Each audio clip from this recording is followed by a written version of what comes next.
موعد وتوقيت مباراة المنتخب البرتغالي ومنتخب الأوروغواي في الجولة الثانية من مجموعة كأس العالم 2022 والقنوات الناقلة لهذه المباراة.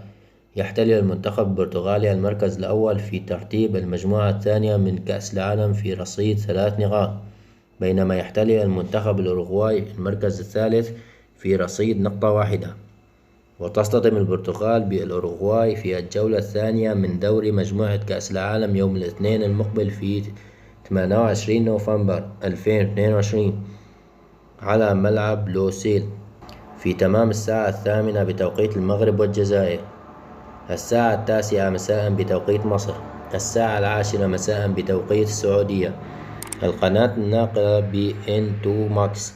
بتعليق علي محمد علي.